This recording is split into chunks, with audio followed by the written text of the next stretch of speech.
Welcome, everybody, to this Haven Center and Progressive Magazine presentation this evening, Resistance in the Age of Trump. My name is Norman Stockwell. I'm the publisher of the Progressive Magazine, and hopefully on the way in you grabbed a copy of our latest issue. They're available there for free. Please take one along. It's got a bunch of great stuff. Our speaker tonight, David Barsamian, is a regular contributor to the Progressive, and his interviews have been published in book form out of the magazine as well. I have to start by making an apology to those of you that had not heard the news yet, but Tariq Ali had an accident on his way to come here, and he hurt his ankle getting on the train to come here and had to cancel his flight and is unable to attend tonight, but we're hoping that he'll be back in January to talk to you all and to receive his award.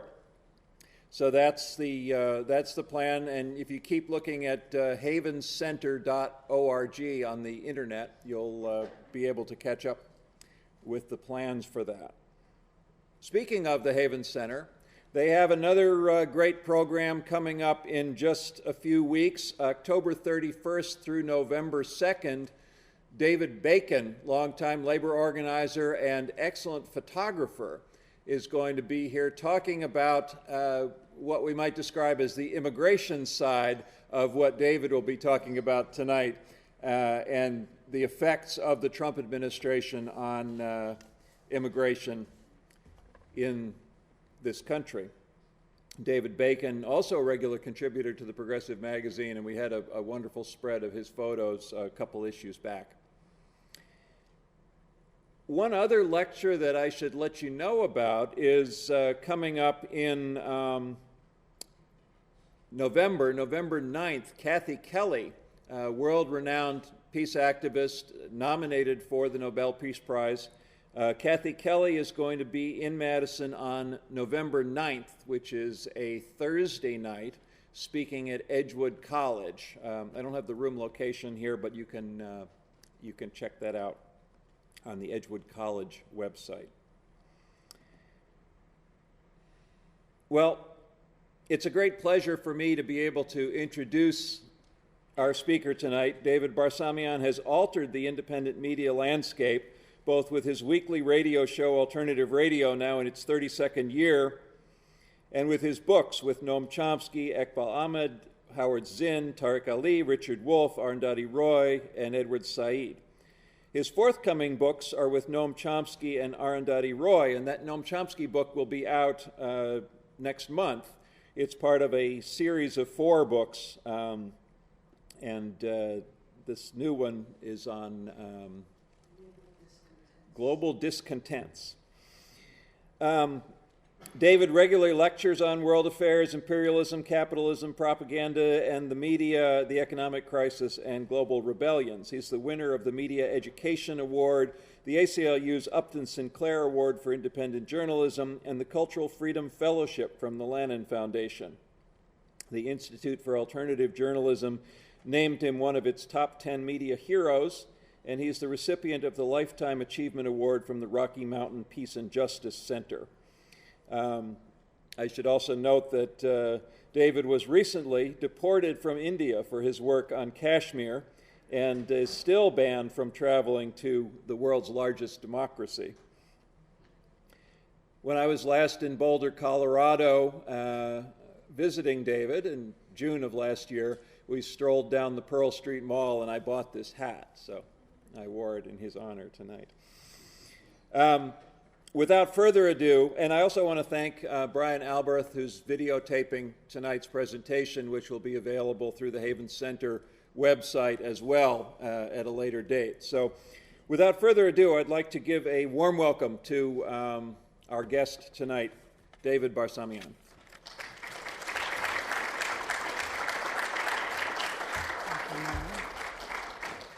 Well, thank you very much, Norman, and good evening, Madison. Ehlan wa sahlan, khush amadid, bienvenido, harametse, khush geldiniz, swagatam. Welcome in multiple languages. to some of you who may speak those languages.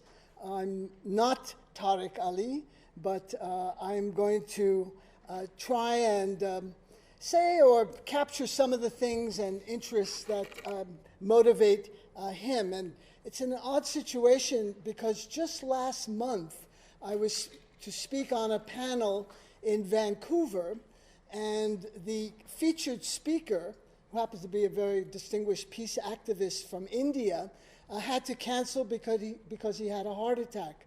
And I was drafted to be then the keynote speaker for this conference in Vancouver.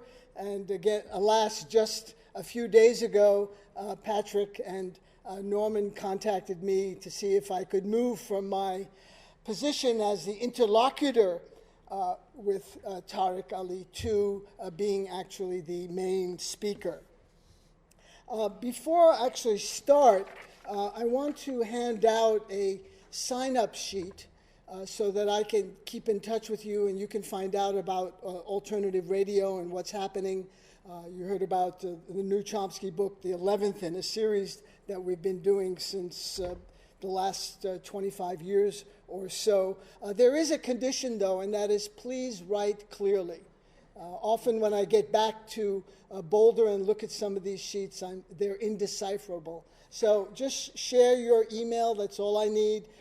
Don't worry, I'm not going to give it to the FBI or the NSA because they already have all your material, so you can be very comfortable.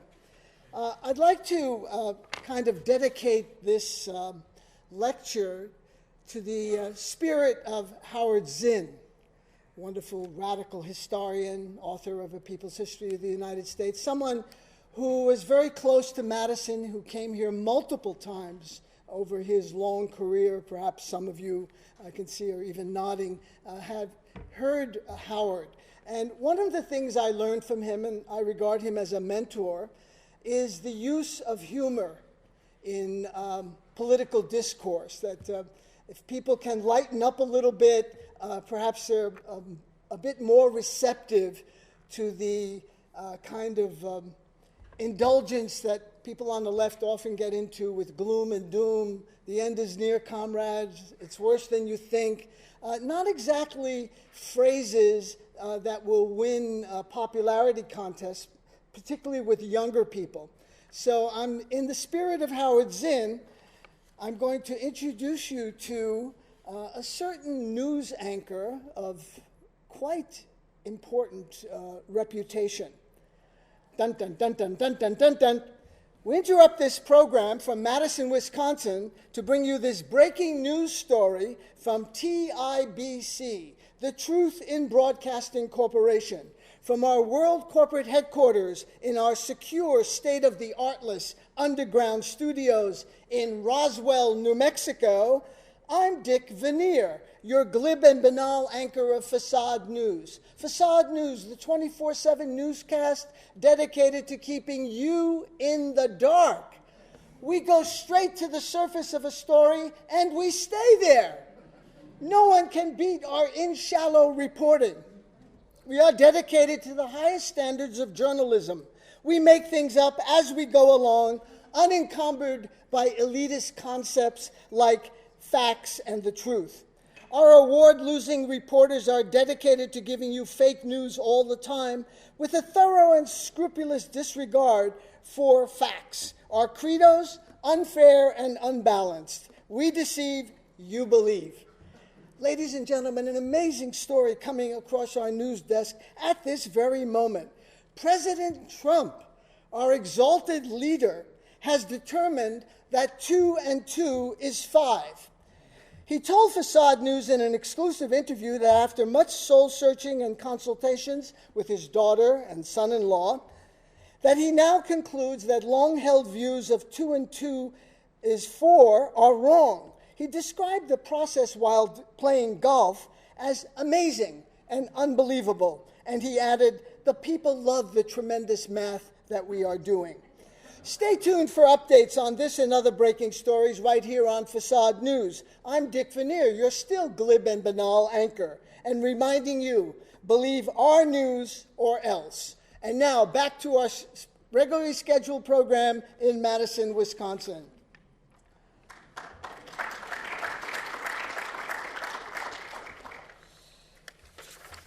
Well, that was Dick Veneer and his newscast. You know, there's a breaking story actually right now that's going on that is, again, totally enshrouded in a lack of context or information, and that is about the 4 special forces that were killed in Niger.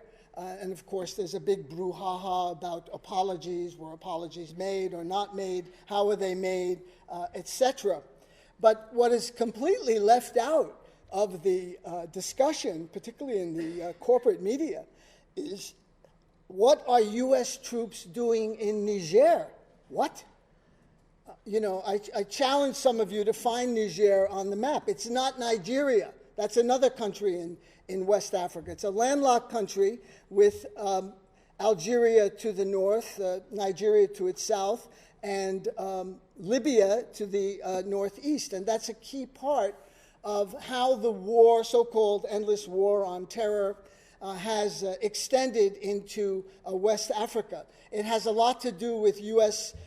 Destruction and NATO destruction of Libya, and a huge proliferation, an increase in violence in that country after the overthrow of the Gaddafi dictatorship in 2012.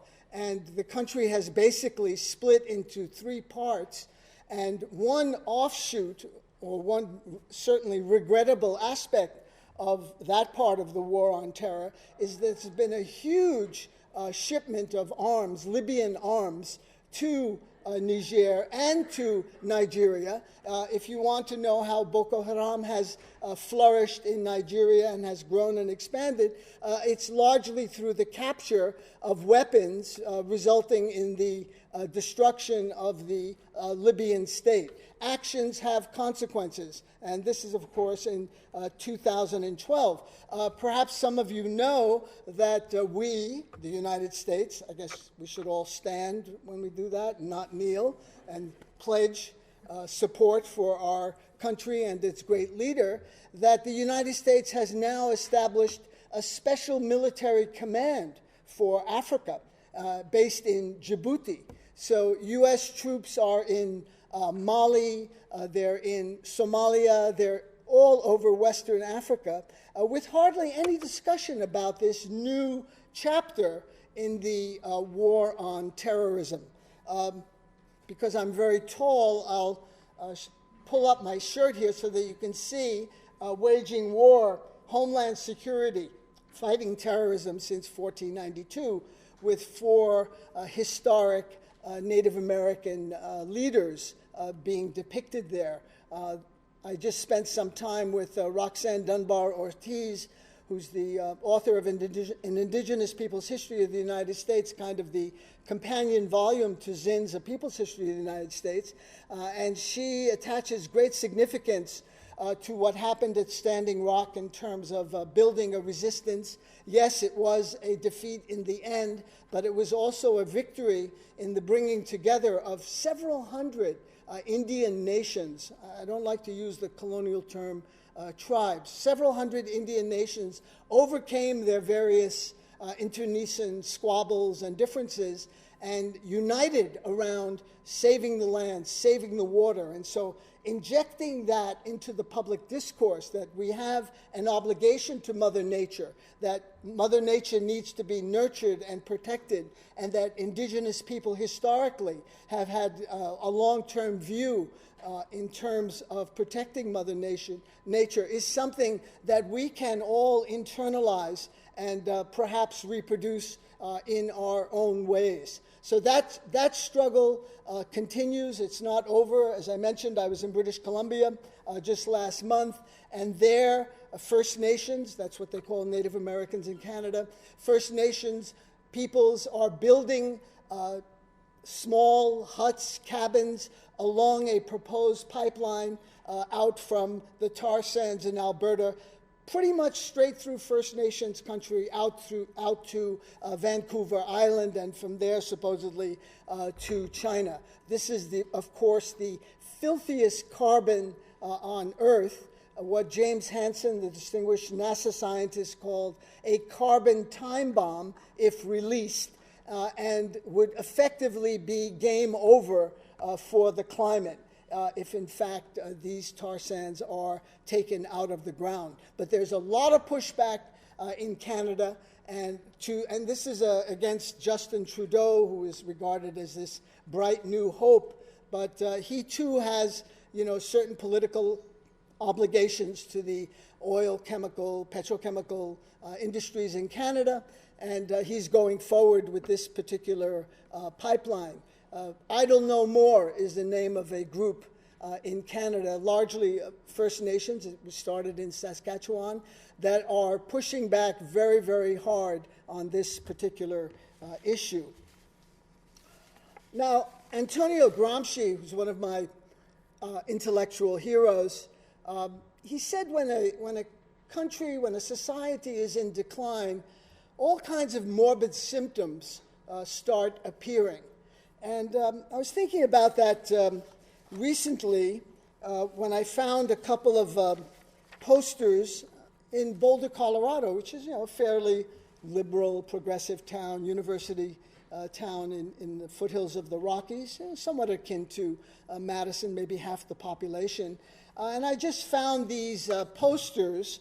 I'll read a couple of them for you about maybe they represent morbid symptoms. This one is about metaphysics, technology, electronic currency in the atmosphere of connection, progress, and unity. The expanding consciousness event of the year, exclamation point. To be held in Orlando, Florida, New World Consciousness. I guess I'll have to wait until Orlando dries out to hold that particular conference. Here's one of my favorites, Denver Near-Death Studies. Want to get in touch with a lost one you're missing terribly? Open doors, open hearts, afterlife, contacts from beyond. Vicky was engaged to a man she had fallen in love with, Walt. He suddenly passed on, but yet she's able to reach him in the afterlife. So attend this particular workshop. And then, just the gift of understatement, the greatest event in history is now unfolding. Maitreya, the teacher for all humanity, is in the world. There'll be 2 chances to meet Maitreya, one in Boulder and one in Denver. And just walking along State Street today, my eye was caught by this local poster saying, meditation crash course. Now, somehow there's a disconnect there. I don't quite get meditation with crash, which suggests something, quite calamitous and high speed. And that's just, maybe a linguistic glitch. But that's right here in Madison. And then you find all kinds of magical thinking that's going on. Can pigs fly? Debates about that. Chemtrails. Ideas about Building 7, grassy knolls, second shooters, magic bullets, all these kinds of things that are being fed by a whole industry on the internet. If you just go to some of these sites, they're very serious discussions about what happened in this case or that case and the grand conspiracies that are going on behind the scenes that we cannot see.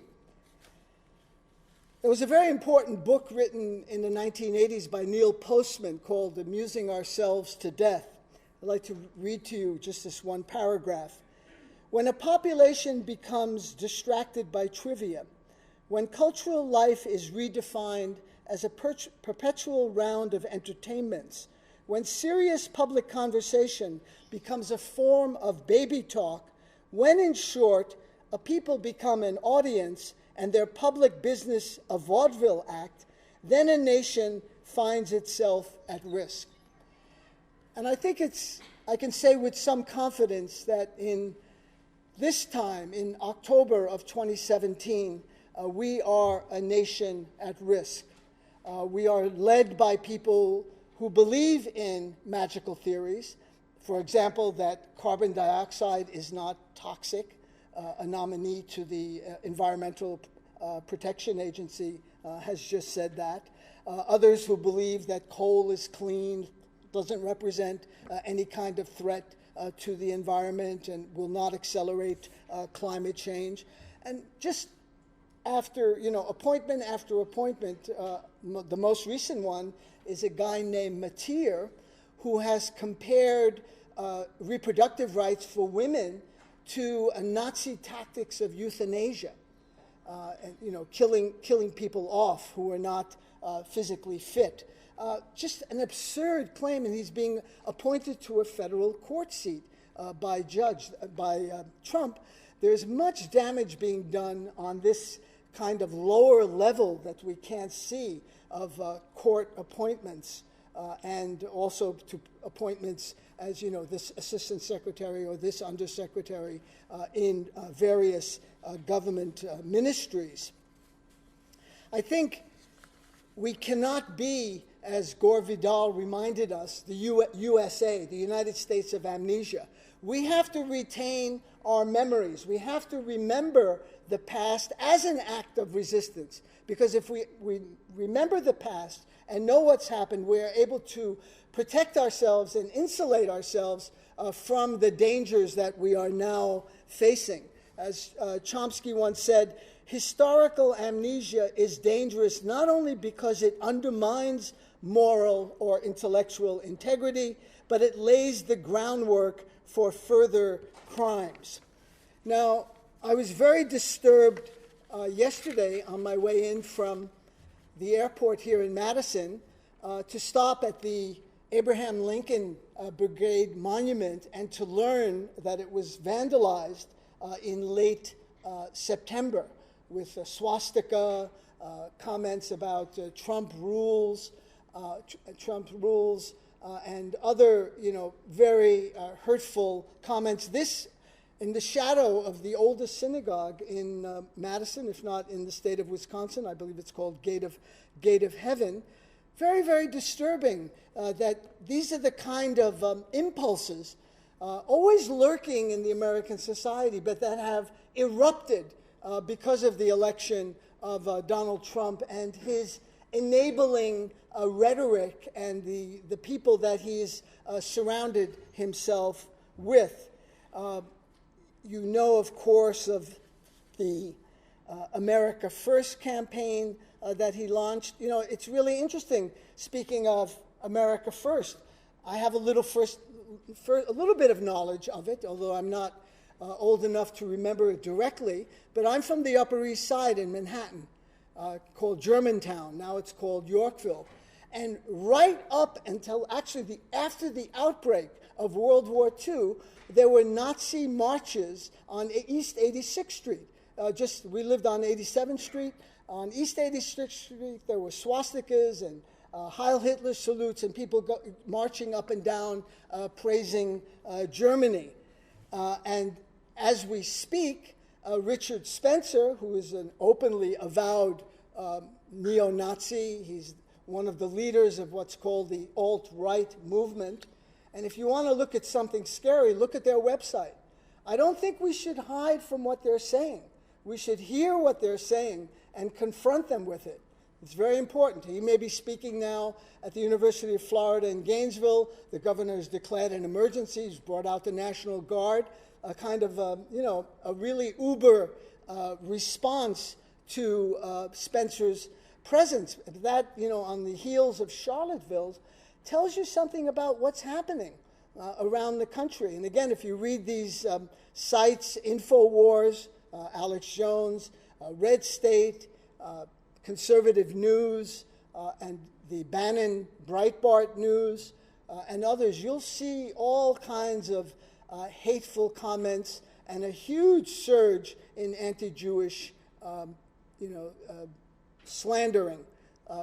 They've taken Harvey Weinstein and made him kind of a poster boy for what Jews are doing to America on a larger scale.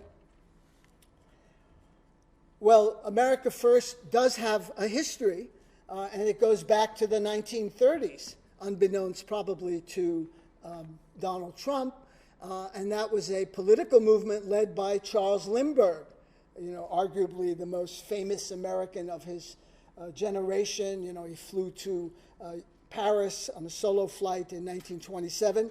But he began this political party, and he visited Germany.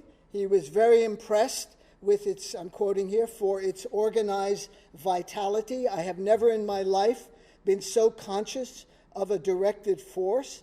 It's thrilling when seen.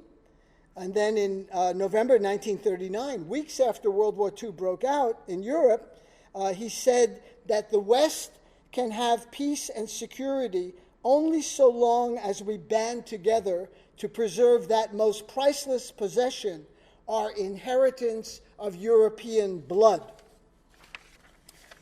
Well, that comment about blood, of course, resonates with Nazi slogans about Boden und Blut, about the soil and blood and the need to keep its purity. And then on September 11th, 1941, Lindbergh gave a speech to a huge crowd in Des Moines, Iowa, in which he described the people that wanted the United States to enter the war. There were three groups, he said: the British, the government, and the Jewish race. And the Jewish race's greatest danger to this country lies in their large ownership and influence in our motion pictures, our press, our radio, and our government. And this went up right through early 1942 when the party went underground because the war had broken out and the U.S. was engaged. So knowing a little bit of history is really important. There's, the famous axiom from Santayana: those who cannot remember the past are condemned to repeat it. Orwell said in 1984, who controls the past controls the future, and controls the present controls the past. And history, the past, is a battleground. It's not a collection of some neutral facts. It is deeply contested. There are literally battles over what gets into history and what gets omitted. And this is a highly charged ideological area, and we see the right wing trying to rewrite history, imagining an America that never existed. Like when Dick Cheney, who makes his, who actually should be in Leavenworth or San Quentin or some federal prison for his war crimes against the Iraqi people and others. That's a kind of an aside. He said, my ancestors came here on the Mayflower. They came to Plymouth Rock, and they found that no one was here, and they settled the country. So that myth of terra nullius, that the land was, it kind of links up with the Zionist slogan of a land without people for a people without a land. There were millions of people here, native peoples, who had very sophisticated civilizations, who had towns and cities, all kinds of arts and crafts, agricultural development, etc. That part of American history has been conveniently swept aside, and you have heroic tales about brave pioneers, fighting off these wild savages. In fact, Thomas Jefferson, who's, whenever you mention a founding father, I call them the founding finaglers, you have to, lower your voice in reverence. It was Jefferson in the Declaration of Independence who, in one of the charges against King George, called Native Americans merciless savages. Well, I think those peoples found out very quickly who the merciless savages were on this continent, as many of them were wiped out and then penned into virtual concentration camps. But again, because of what's happening now, there's a lot of resistance and pushback on those reservations, and people are coming off the reservations literally and figuratively. I'd like to mention a little bit about the Progressive magazine. Norman said a few words about it, but he's way too shy because he's the publisher. But I, as a contributor and a longtime subscriber, can tell you that it's one of the best magazines in the country, and it really deserves your support. So if you're not a subscriber, become one. It's a very valuable resource, and we need to make these resources grow and expand and are rooted in a secure future so that they can continue to bring you, independent perspectives. A rare commodity these days, by the way, independent views that are progressive. You don't find a lot of them out there. And I know the holidays are coming. I've just picked up my 2018 progressive calendar. It makes for a great gift. Why don't you get a bunch of them and hand them out to your friends? And also, they're very instructive as a kind of history lesson, what happened on this date and that date. Please support the magazine. Tune in to Alternative Radio on WIDE Monday evenings at 6. Support independent media wherever you can. Go to the website, alternativeradio.org. There's some free podcasts there, and do listen. End of commercial interruption. It was mentioned that I was banned from India. Actually, it's going on 7 years now. It happened on September 23rd, 2011. I arrived at Indira Gandhi International Airport in New Delhi. I had a valid visa. I had been in India just 6 months before. And I heard those dreaded words you never want to hear at an airport. Can you come with me? You're lucky if you get a please. And I was taken into a room. A piece of paper was waved in my face. I wasn't able to see it properly. And I was told that you're being sent back on this plane, this very same flight that you came in on that's returning to Europe. And I said, well, what is this about? And the immigration officer said, we have an order from their kind of Homeland Security Ministry, the Ministry of the Interior. The minister at that time was Chidambaram. And apparently I was persona non grata. Why? Because I reported on one of the major human rights atrocities going on then and going on today, by the way, in Indian-occupied Kashmir. One of the legacies of the 1947 partition of the Indian subcontinent was that the question of Kashmir was never really adjudicated properly, and the wishes of the Kashmiri people, who are overwhelmingly and are overwhelmingly Muslim, were ignored.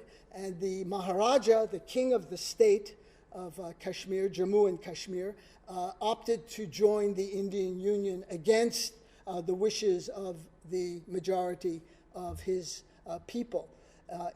There's been on and off sporadic warfare, guerrilla warfare, attacks, shootings. This is one of the most underreported stories that I know of. 70 to 80,000 people have been killed. Tens of thousands of Kashmiris have been arrested, tortured, scarred for life. Human rights abuses go on, constantly, and there's very little reporting on this, primarily because the Indian state has been very skillful in presenting its side of the story. He said, there may be some people, they're troublemakers, they're from Pakistan, they're outsiders, and then here's the key word, they're all terrorists. They have no legitimate grievances.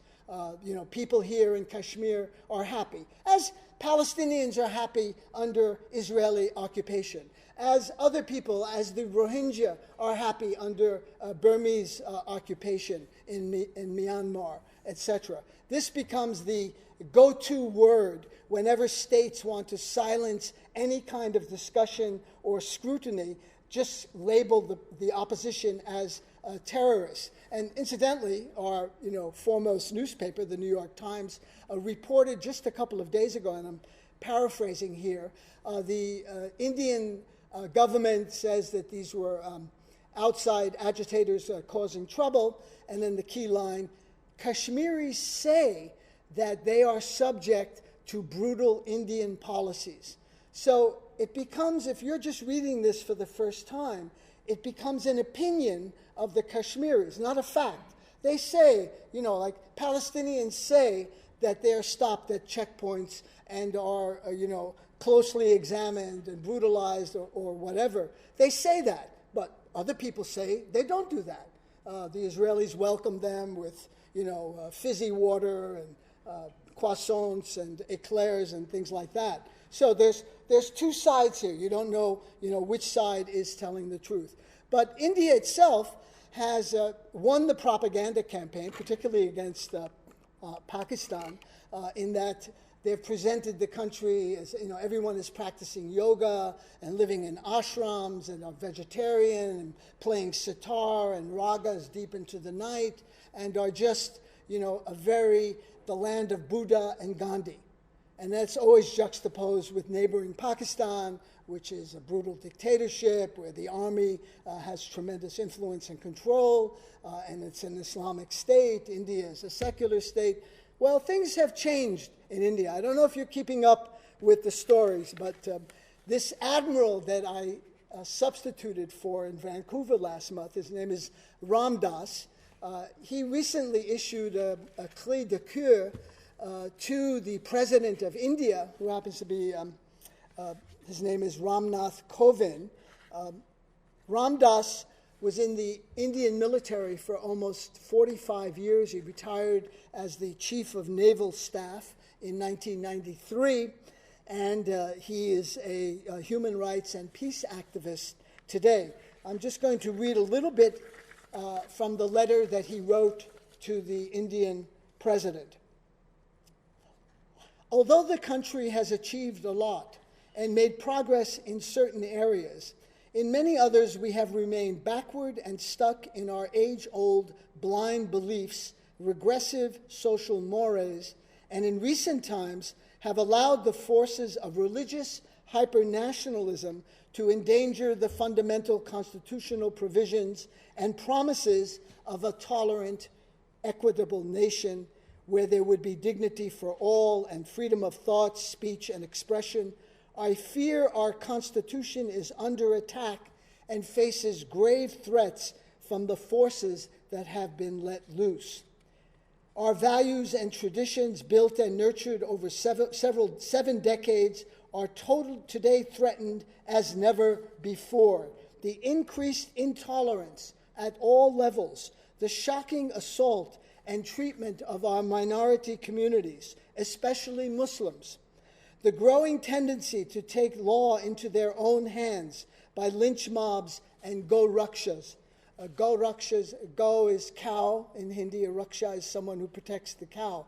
The Hindutva nationalists regard the cow as holy, and so that anyone that harms a cow is, in fact, has been burned to death, lynched, beaten, etc.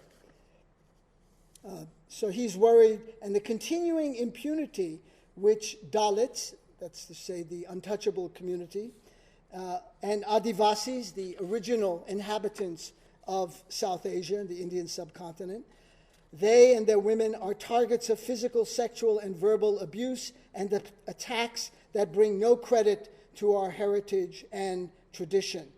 The age-old principles of dignity and respect have almost totally given way to a barely concealed right to those with money and power to do as they will, and corruption in all these many forms has increased across the board.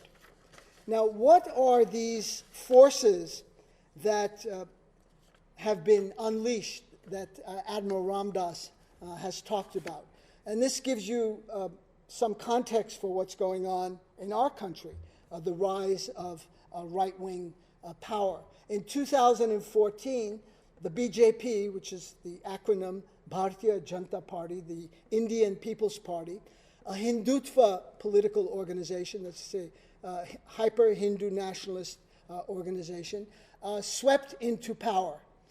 And it's selected as its prime minister Narendra Modi, who has a history. He has a history as a member of the RSS, which is the equivalent, I would say, to kind of like the Hitler Youth. They modeled themselves in the 1920s after Hitler and Mussolini. They wore brown shirts and short khaki pants, and they went around terrorizing Muslims. They believed that India meant Hindu India. It didn't mean any of the other communities living in the country, such as Parsis from Iran, Zoroastrians, the Jains, Buddhists, Muslims, of course. India has one of the largest Muslim populations on earth. They did not feel that there was any room in the country for these other groups. And Modi was a member of the RSS. Now, could you imagine someone, maybe we can, imagine a president of the United States being elected who had been a member of the KKK? Well, this is what has happened in India. Modi was a member of this extreme right-wing organization, and he's never apologized, nor has he renounced his membership in the RSS. It's an acronym for a very long term in Sanskrit that I won't bore you with. So this Modi, when he was chief minister of the state of Gujarat, ironically the home state of Mahatma Gandhi, presided over a major massacre of Muslims in 2002, where women were raped, burned alive. The kinds of stories we're hearing now actually about what's happening to the Rohingya in Myanmar. Babies being ripped from their mothers and being thrown up in the air and bayoneted, women being raped en masse, and men being executed, beheaded, and brutalized in the most horrible ways. But this was happening in the world's largest democracy while Modi was the chief minister of the state.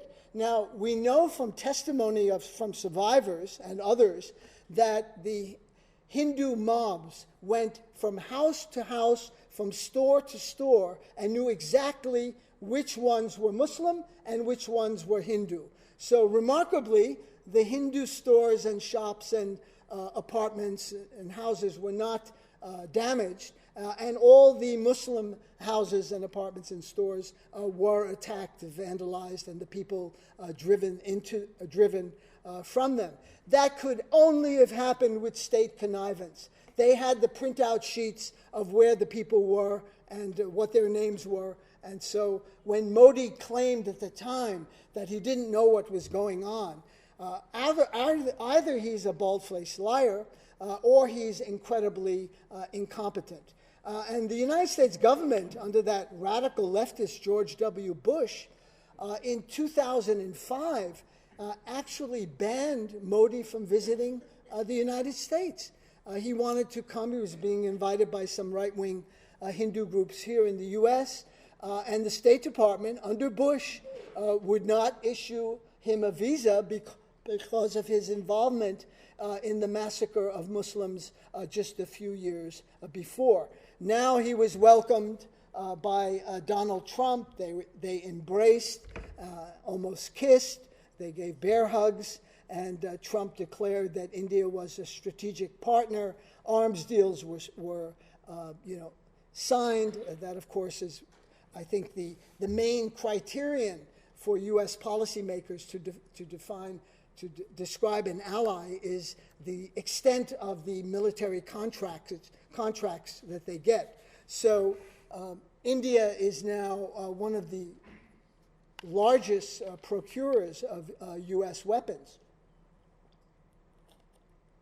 as is that other great democracy, Saudi Arabia, where the first country that our exalted leader visited earlier this year. You remember he did his little saber dance. Did you like those moves? Very impressive. And not a word about human rights violations in Saudi Arabia, not a word about the atrocities that the Saudi Air Force has been carrying out in Yemen, which has reduced large parts of that country to rubble, resulting in the deaths of tens of thousands, mostly civilians, and crucially blockading Yemeni ports and not allowing the import of badly needed food and medicines. And mind you, before this even started, Yemen was the poorest of the 22 Arab states. It may be the first country on earth to actually run out of fresh water. It is a critically water-stressed area. And so, in fact, this is a major issue throughout West Asia and South Asia. Contrary to what you may hear from Donald Trump and EPA Administrator Scott Pruitt, climate change is happening. Temperatures are going through the roof. Last year in Kuwait and Saudi Arabia and in Iraq, there were temperatures of 53, 54, and as high as 55 degrees centigrade. It's 130 degrees Fahrenheit. And in an area that is already described by UN agencies as water stress, West Asia and South Asia as well. There's some evidence to indicate that the recent fires, the ongoing fires in Northern California, are also a result of climate change, since although they had a downpour in the spring, there was a huge growth in vegetation and greenery, and then a severe summer drought with, again, temperatures never seen, triple-digit temperatures in San Francisco, for example, long famous for the Mark Twain quote, the coldest winter I've ever spent was a summer in San Francisco. Portland, triple-digit temperatures. Same thing in Seattle. So there was just a tinderbox there waiting to explode into this bonfire. And so West Asia is in acute water distress, as is South Asia. And there's a lot of evidence to point to the uprising in Syria being connected to climate change as well, because Syria had undergone a very severe drought for 5 years before the March 2011 uprising against the Assad government. Tens of thousands of Syrian farmers abandoned their lands, went into the cities where there was no work, no housing or substandard housing, and very little work, and then became, ripe for an uprising against the government. So water is a hugely important issue that we've got to pay attention to, and part of what's happening with climate change. So India has literally gotten away with murder, not just in Kashmir, but in other parts of the country where there are what are called Maoist-inspired rebellions in Chhattisgarh, in the south, in Odisha, in the northeast. The northeast itself has long been in rebellion against the Indian state. So there's all kinds of tensions within India that are pulling at it. And Kashmir is kind of the jewel in the crown for the Hindu nationalists. You can talk about other issues, but when you start talking about Kashmir, it hits them in their solar plexus. I kind of tell American audiences, Kashmir to the Hindu nationalist is what Israel is to the Zionist. You really cannot have a conversation about the issue because it's so emotional. It is so visceral, and it's very difficult to persuade anyone of the facts that people don't like living under occupation. It's not pleasant, just as it's not pleasant to be bombed or be subjected to drone attacks, wedding parties being bombed. I mean, we talk about September 11th also in these very hushed tones. There's very little known to this day as to the reasons behind these kinds of attacks. Why is the war on terror proliferating? Why are there ISIS affiliates all over the place? No one had even heard of ISIS before 2003, 2004, 2005. Could it possibly, I'm just putting this out there as a wild guess, a wild speculation, could it possibly be related to U.S. policies in the Middle East? Gee, I don't know. Occupation, Israel occupying Palestine now in its 50th year. This year is also the 100th anniversary of the Balfour Declaration. Last year was the 100th anniversary of the Sykes-Picot Agreement, which effectively sliced and diced the Middle East into these little colonial enclaves, creating countries where no countries existed, like Kuwait, which was part of Iraq, and drawing artificial borders, splitting the Kurds up into various countries, Turkey, Iran, Iraq, and Syria, and basically creating the smorgasbord, which then the U.S. takes over in 1945 when Franklin D. Roosevelt, on his way back from Yalta, this is actually Valentine's Day, 1945, almost 2 months before FDR dies in Warm Springs, Georgia, he meets with three great leaders of democracy in the Middle East.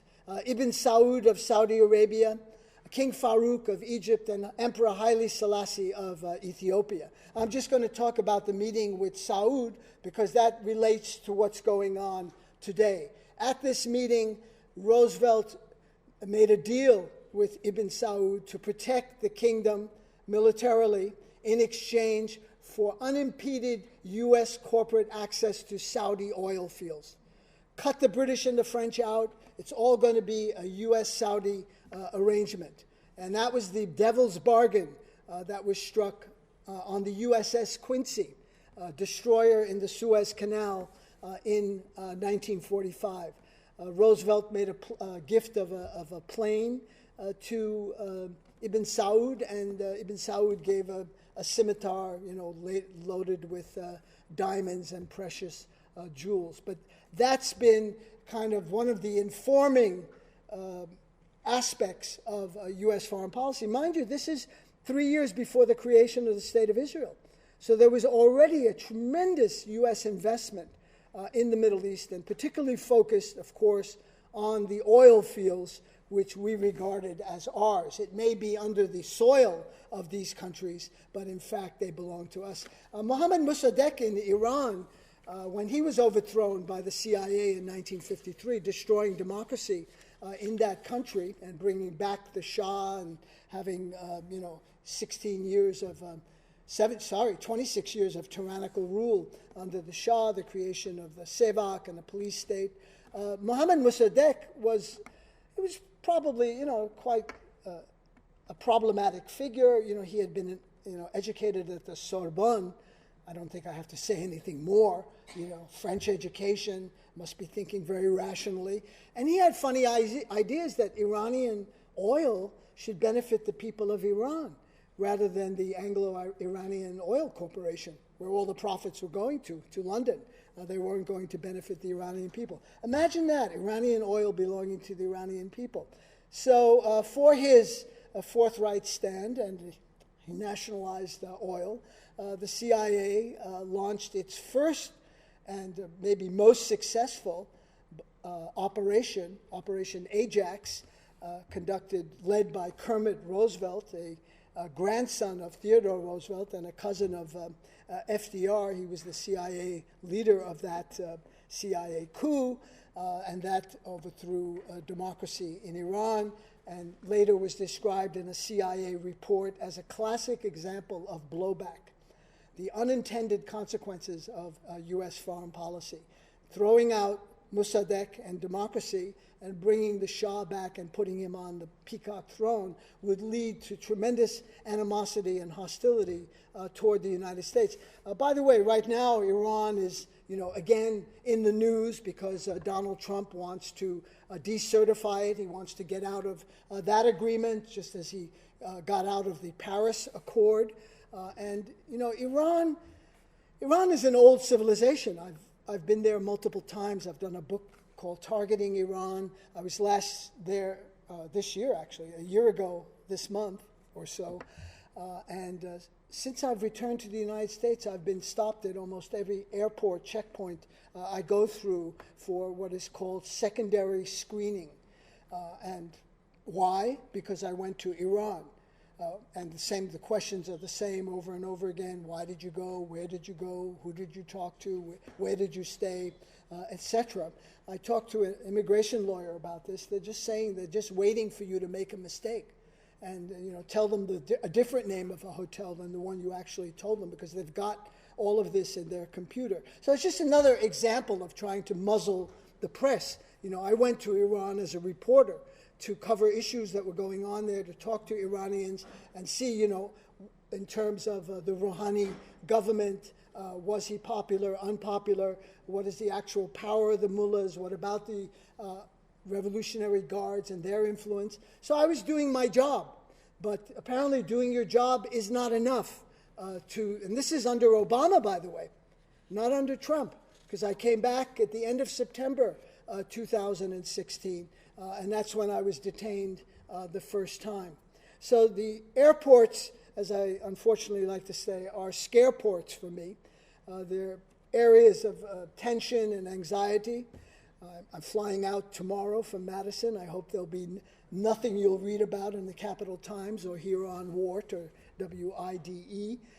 But it is very disturbing what's happening to journalists.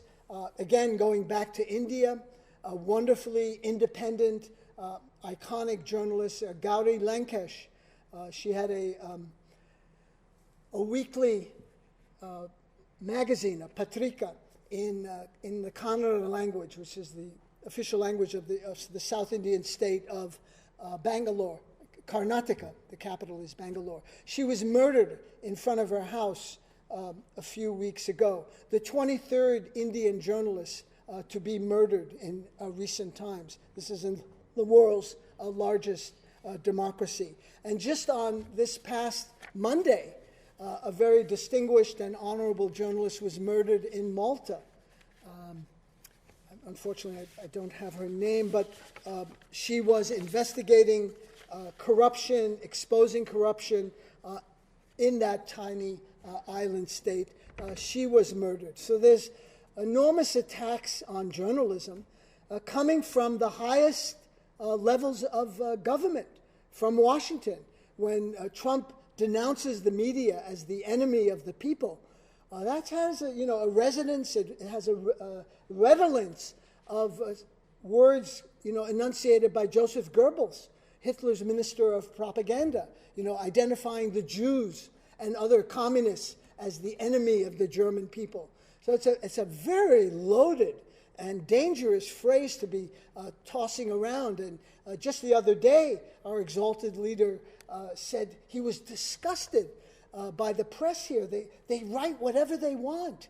Yes, well, that's supposed to be the duty of the press under the First Amendment, freedom of speech. But apparently, our exalted leader is not familiar with the Bill of Rights, or has a certain peculiar interpretation of the Bill of Rights that excludes investigative journalism, that excludes interrogation, that challenges conventional wisdom. So when things are going south, as they have been, when the polls are going south, and we're in an extremely dangerous moment, I believe, in our history and world history, in terms of the instability at the very top of the regime in Washington. When these poll numbers are going south, he drudges up, these convenient enemies. And what I fear, of course, is the possibility of some military action, and then everybody rallies around the flag and our brave men and women in uniform who make the ultimate sacrifice, who are sent in harm's way by our commander-in-chief, and all those formulas that come, just erupting out of the mouths of the news anchors, even on NPR and PBS, the Petroleum Broadcasting Service, and National Propaganda Radio, who have kind of a decent, I would say, a reputation compared to other media, because there's no yelling, people are very polite. You have David Brooks and Mark Shields giving you two supposedly opposite points of view. But yeah, they're opposite points of view if your range of opinion is from A to B. But if your range of opinion is from A to Z, it's not a really lively debate. It's a very narrow debate. No, we shouldn't be bombing. What are we doing in Nigeria? It's not even being talked about. And how did those troops get there? And how did ISIS spread to Niger, which was a former French colony? And we learned that there are thousands of French troops in Niger as well.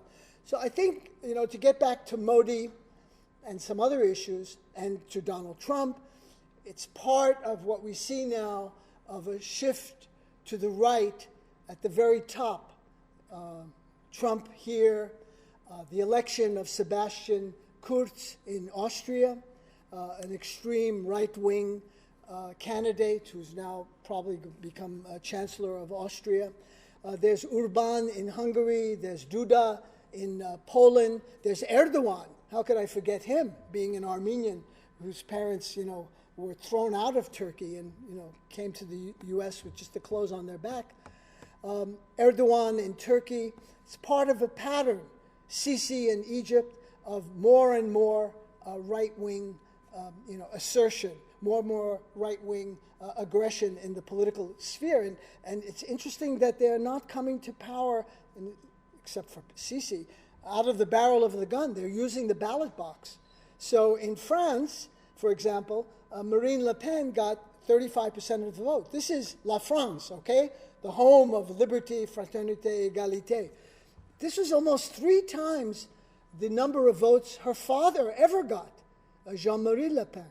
So for Marine Le Pen to get 35% of the vote in France is very, very significant.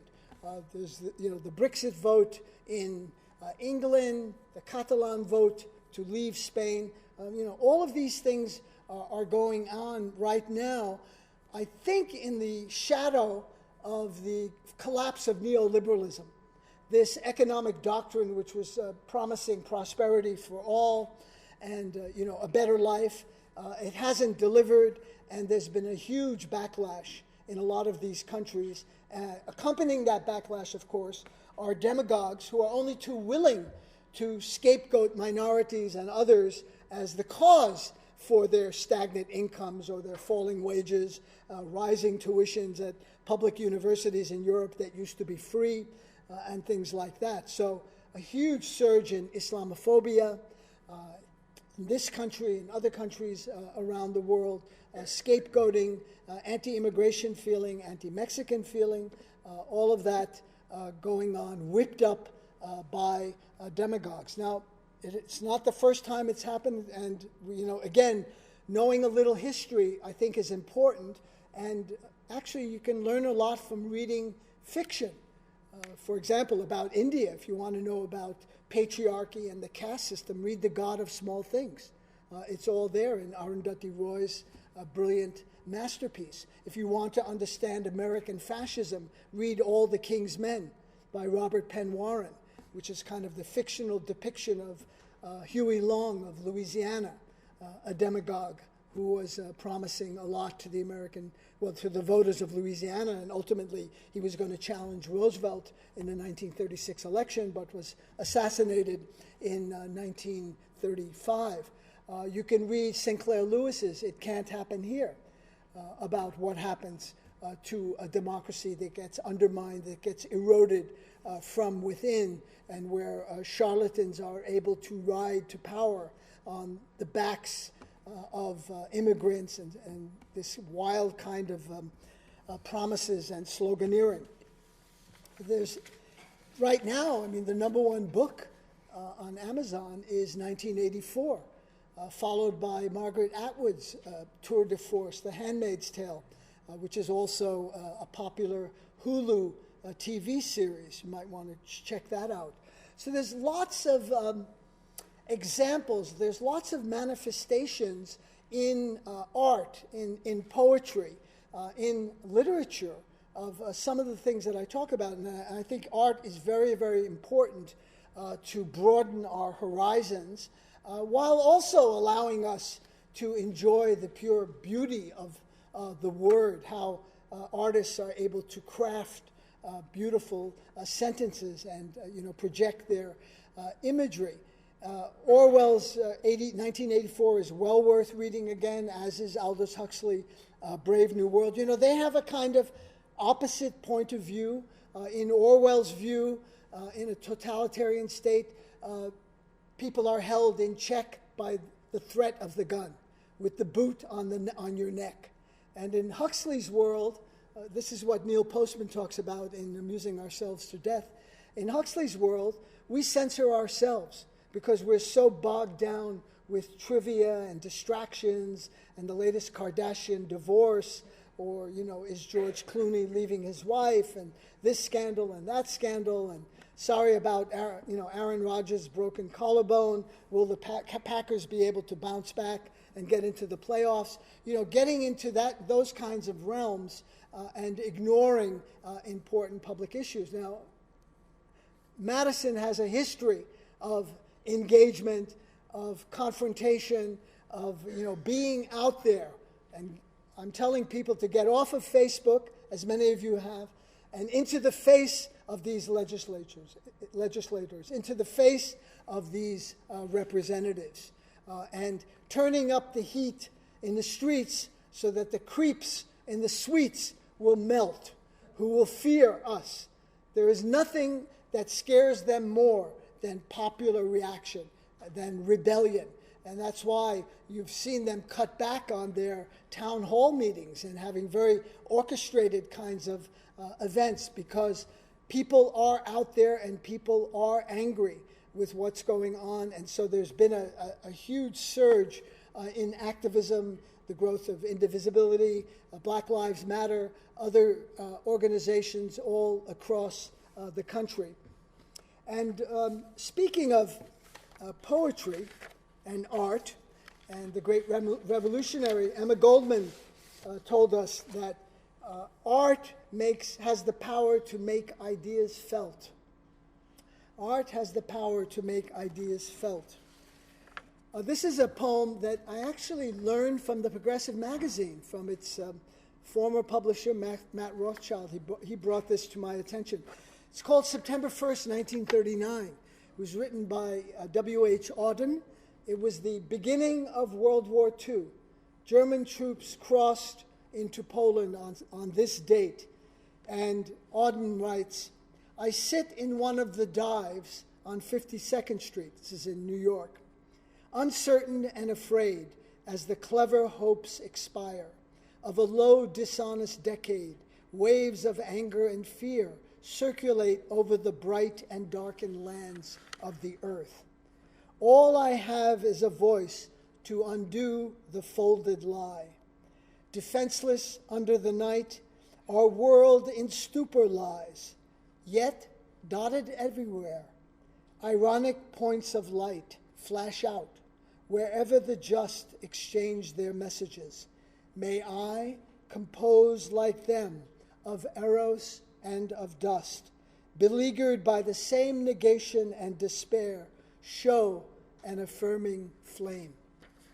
And I think at this moment in history, it's extremely important to show that affirming flame. And the great Canadian songwriter and singer Leonard Cohen, who passed away last year, in his very important song called Anthem, says, "Ring the bells that can still ring. Forget your perfect offering. There's a crack in everything. That's how the light gets in." So our role as part of a resistance, our role as people who believe in a democratic and just future, is to find those particular cracks. What seems to be a monolith of power, in fact, does have openings, and finding those openings and driving as much energy as we can into them and spreading them.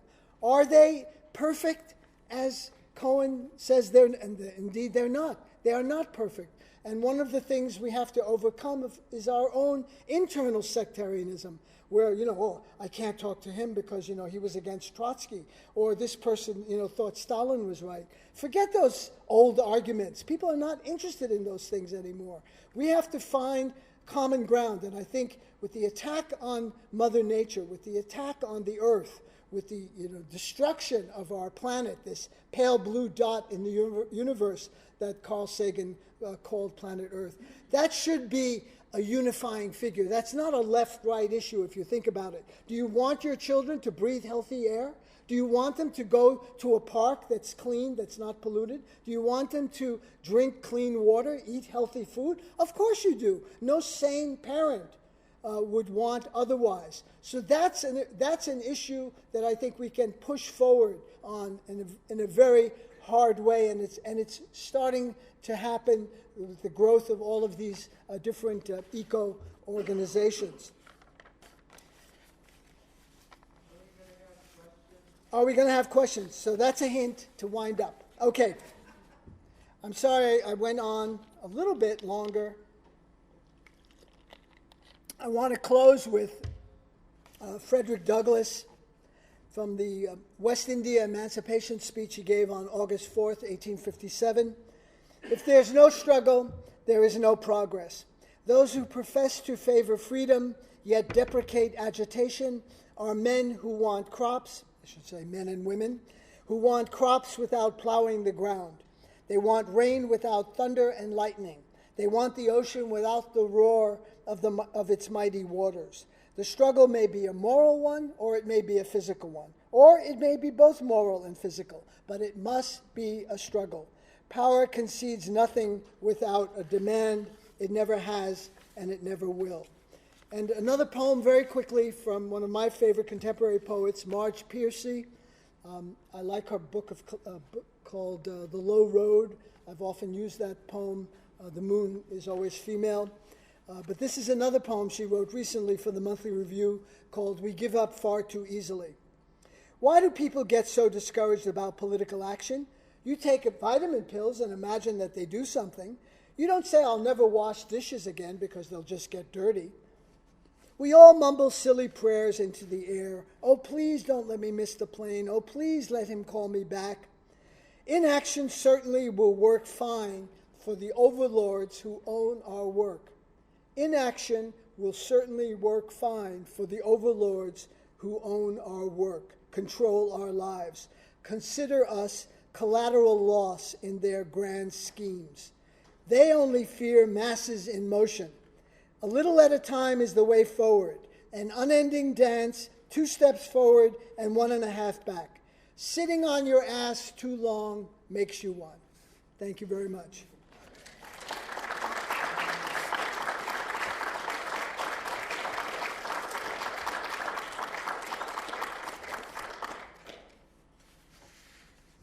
And while you're thinking of a question, actually, yes? Augie, speak up, please.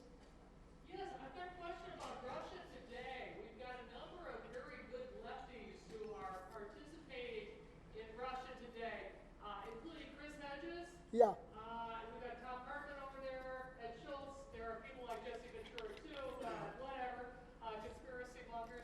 But I've got some just quiet with it. I'm not quite sure why you're there.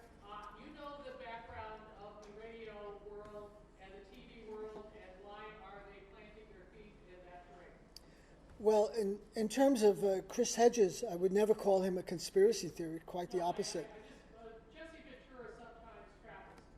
Yeah, but in terms, I know Hedges personally. I've worked with him for a number of years, and I really respect and admire him very much. He does not have an outlet elsewhere to get his views out.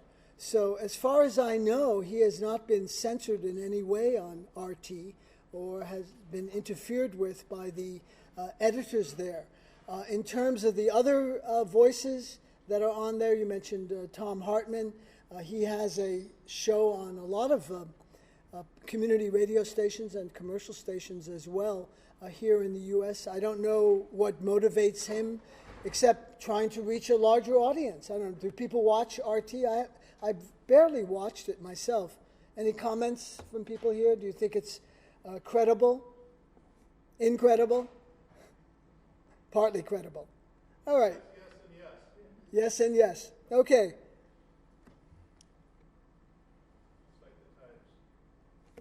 Well, since while you're thinking of another question, and I want to bring Tariq Ali back into the discussion, his mother tongue is Urdu, and he's from the Pakistani city Lahore. He was born there before partition, and he grew up, his parents were communists, they were journalists. I had met his mother a few years ago, Tahira Ali, a very distinguished radical journalist. The great Urdu poet of the 20th century is Faiz Ahmed Faiz. It's kind of unusual. His first name and his last name is the same, F-A-I-Z. And Faiz was a journalist and proud of it. He was a union organizer, trade unionist and proud of it, a communist and proud of it.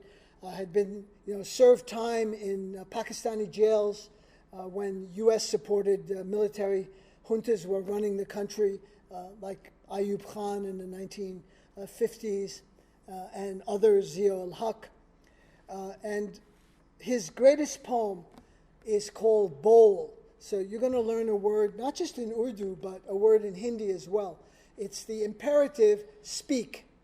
So when you go to demonstrations in South Asia, even Bangladesh, Nepal, all over India, Pakistan, you see placards with these three letters, B-O-L, and everyone knows what it is. Oh, you mean the Faiz Ahmed Faiz poem. Let me read the poem. Pol ke lab, bol ke lab, azad hai tere, bol zaban ab tak teri hai. Speak, your lips are free. Speak, your tongue is still yours. Speak, there is little time, but little though it is enough time. Enough before the body perishes, before the tongue atrophies. Speak, the truth still lives. Say what you have to say. Speak, your lips are free. Bol, bol, bol. That was for Tariq, who couldn't be here. Yes? I just have this question about the conservatives and the people that speak for them and so forth. Do they really know what they're doing, or are they just mouthpieces of the rich and just opportunists, or what? I mean, Trump talks about a tax cut for the middle class and gives you a tax cut for the rich. He talks about improving health care and the same thing. Just more money. Yeah, you're asking me to actually to go into motivation. How do these demagogues, are they sincere but deluded?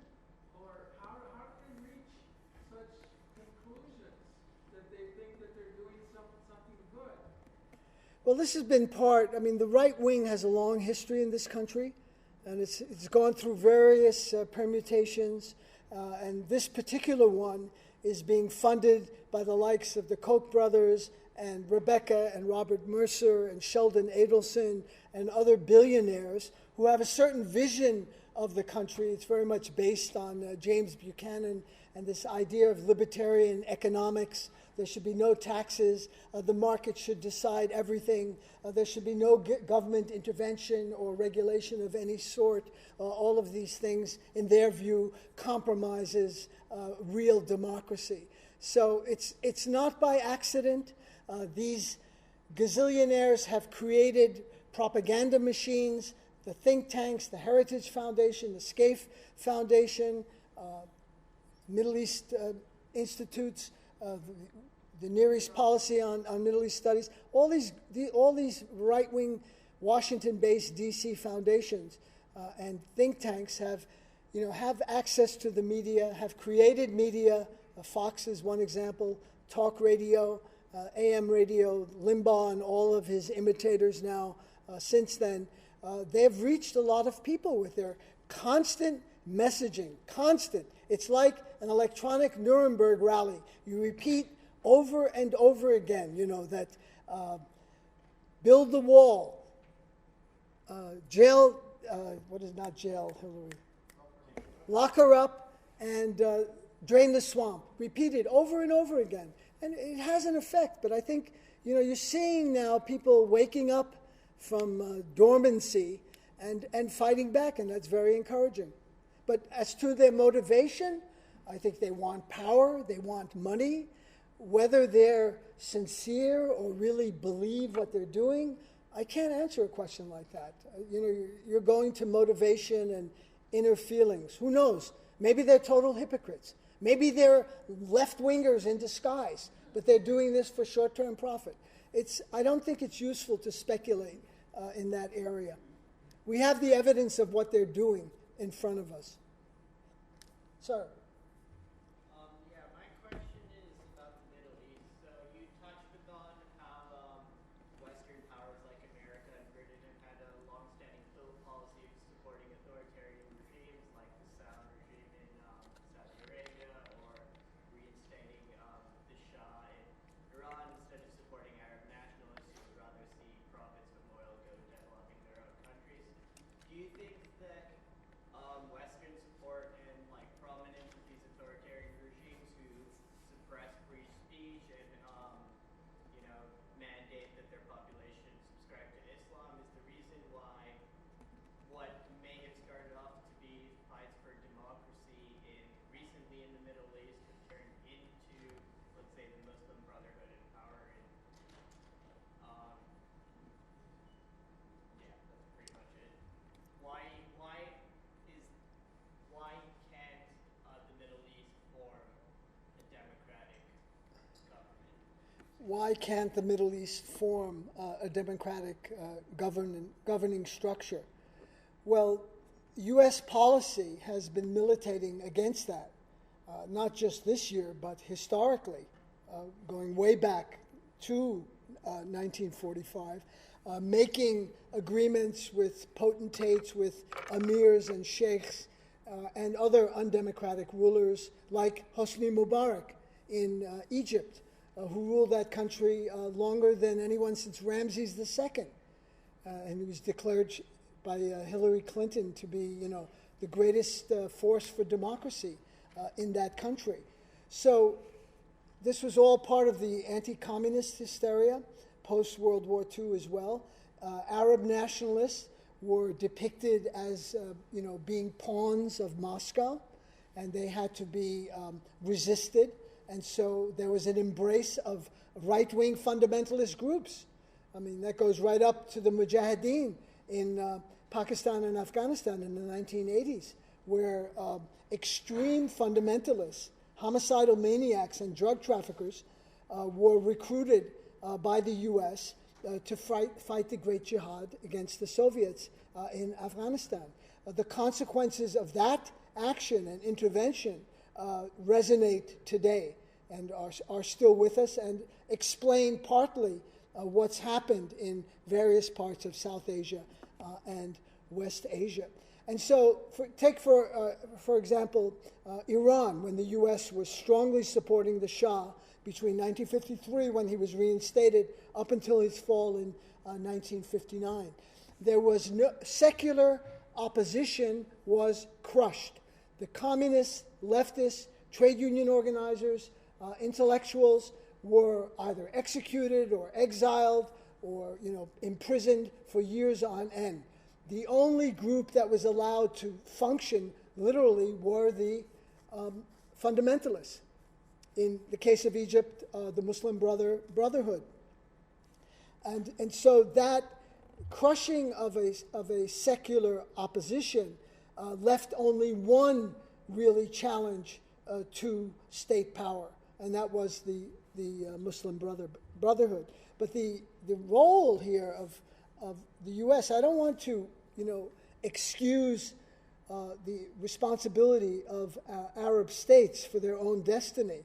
But this, you're intersecting a lot of what happened at the end of World War I with the drawing of those boundaries that I mentioned, the Sykes-Picot Agreement, the splitting up of the Kurds into 4 different countries, the drawing up of other, lines in the sand. We may be seeing the end of that, actually, right now, or the beginning of the end of that with the Kurdish vote in Iraq. But that remains to be seen how that plays out.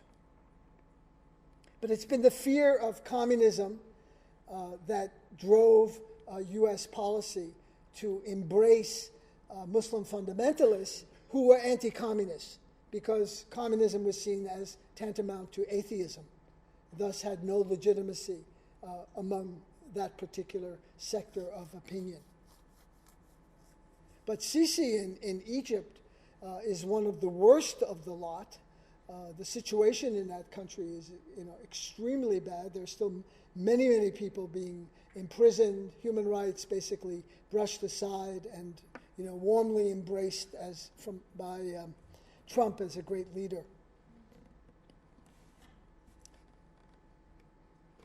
You'll have to shout out. It's hard to see. Bowl. Yes. David, so you said that the only place that Chris Hedges can have a voice is on RT. And I think it's an interesting situation that, you yourself started in community radio at KGNU in Boulder. You've been running alternative radio for 32 years. The only kind of government-funded broadcasting in the United States, NPR and PBS, 50 years old this next month, is under threat from the Trump administration. How can these other voices get out in contradiction or in opposition to the Fox Newses and the Rush Limbaughs that have so much money coming from the right? Well, there have been some positive developments. I mean, you mentioned, AR celebrating 32 years, Democracy Now! 22 years, Fairness and Accuracy in Reporting in New York. The growth of The Intercept as a force, I think, is very significant. That's co-founded by Glenn Greenwald and Jeremy Scahill, a very important source of independent, progressive information. Do look at that particular website. There's Truth Out, Truth Dig, lots of, websites that provide alternatives to the kind of the corporate generated machine that's out there. Certainly, last but not least is the Progressive Magazine, The Nation, other sources of information. Hedges, incidentally, I've done maybe 10 or 11 programs with him, so he certainly has a voice on alternative radio, as does Richard Wolff and other radicals you may have heard of, like Vandana Shiva, David Corton. So we're doing our best out there to present independent thought and to get those views and perspectives out to a larger audience. But realistically speaking, we don't have much money. I mean, there is, in a capitalist economy, that's where we are operating in. I can't take out full-page ads. I can't take out, spots on during CBS program, Real Housewives of Atlanta or Real Housewives of Malibu. I can't do any of those things, so it's rather limited. But I think dance, as the great philosopher Muhammad Ali said, dance like a butterfly but sting like a bee. Be as agile and as nimble and as economical as you possibly can be in terms of getting the word out there. And I think if you try, if you don't allow yourself to get discouraged and to kind of fall into despair and depression, you can do it. I mean, I had no background. I mean, for some of the younger people here in the audience, I was absolutely raw. I had no idea what I was doing. I made enormous mistakes. One of my most famous techniques was not turning on the microphone of the guest I was interviewing. So after a while, people were stopping me in Boulder and they were asking me, was this some kind of like Zen technique that you were practicing to, imagine what the person was saying, but never hearing their voice? So that was, until I overcame those, silly mistakes and erasing tapes, jamming tapes, not loading them correctly, and all those kinds of mistakes that I did make, I figured it out, and I started doing it against, all of these odds and with no money whatsoever. Yes? What is your opinion of globalism? Of globalism? By that, do you mean global trade or one world? It's a term that is used quite frequently, and it means more or less a centralization of countries. A centralization of countries. Well, I think in terms of what's happening with climate change and that planetary crisis that we're facing, there has to be collective action. How that action, otherwise we're doomed. If Bangladesh has the best, environmental policy in the world and nobody else is following that, it doesn't help us very much. Or if the Ivory Coast has a great, environmental policy, we need global collective action in certain areas, certainly. But I get from your tone that you view this with some trepidation or suspicion.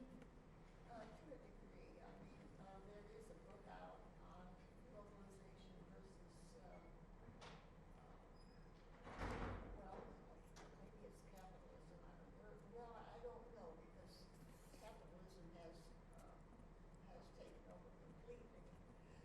Capitalism of a peculiar variety, because there are many socialist aspects to the current system of capitalism that we live under. Various subsidies and, government bailouts that, real orthodox capitalism would not allow. So it's a kind of quasi-capitalism that we have here and in other countries as well.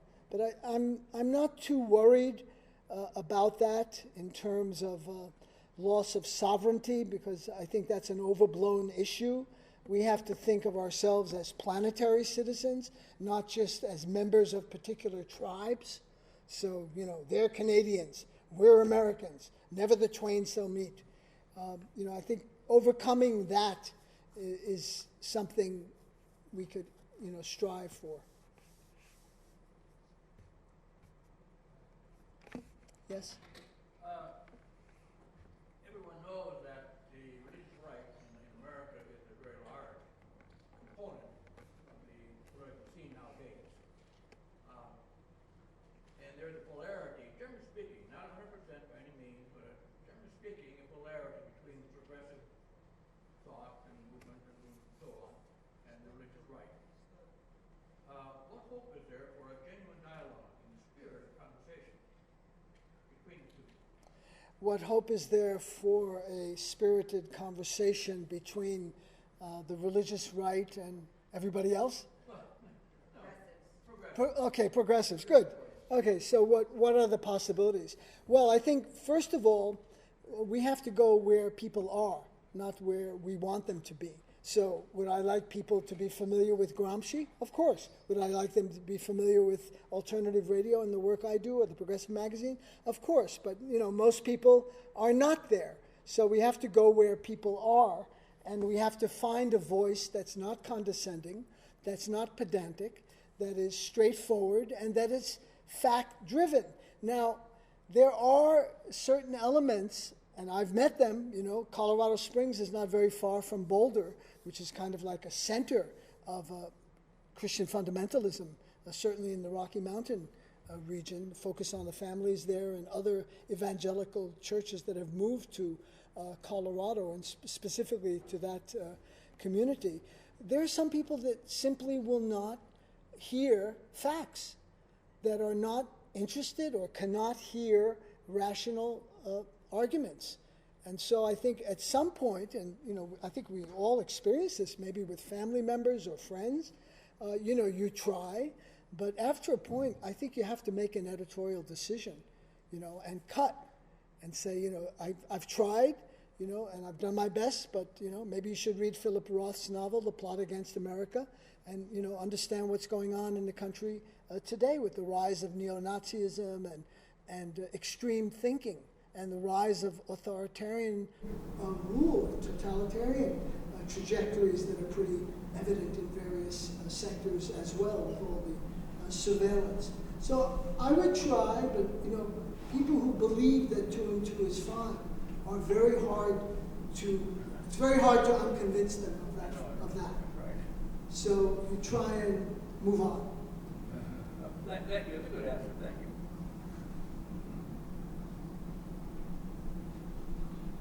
Yes? It's kind of tongue-in-cheek, but, you know, I kind of serious too. If Hillary would have visited Wisconsin, do you think she would have won the presidency?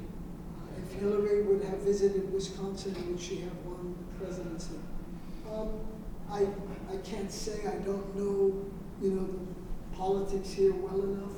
I'd say, off the top of my head, I'd say probably.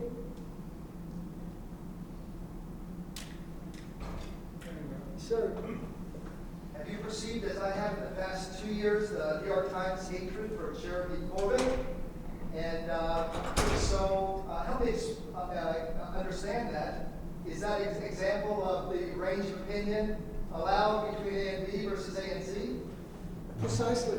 I think the hostility to Corbyn is deeply rooted in the Times editorial room. You know, he's regarded as an outlier, someone who's very dangerous to conventional politics, who utters words like National Health Service and other examples of socialist policies, and it probably frightens them. So he's gotten short shrift. But mind you, Theresa May has been such a disaster that they've been kind of backpedaling on Corbyn of late and presenting him in a more favorable light, at least in some of the news reports. They're so transparent, aren't they, in their prose? Yeah, I mean, the Times, right now is very critical of Trump because, in their view, he's undermining American power and the American order in the world. And that is anathema for the New York Times and for the establishment. They want to continue with Pax Americana, and that whole structure is being threatened by Trump. So they see, the uprooting of alliances and various agreements as very dangerous to the order that they largely constructed after the end of World War II in 1945. Thank you. There's still a lot to be learned in the Times. I mean, I read it every day, and like Chomsky says, usually there's some nugget on page 27 in the last paragraph that you didn't know about that's very important.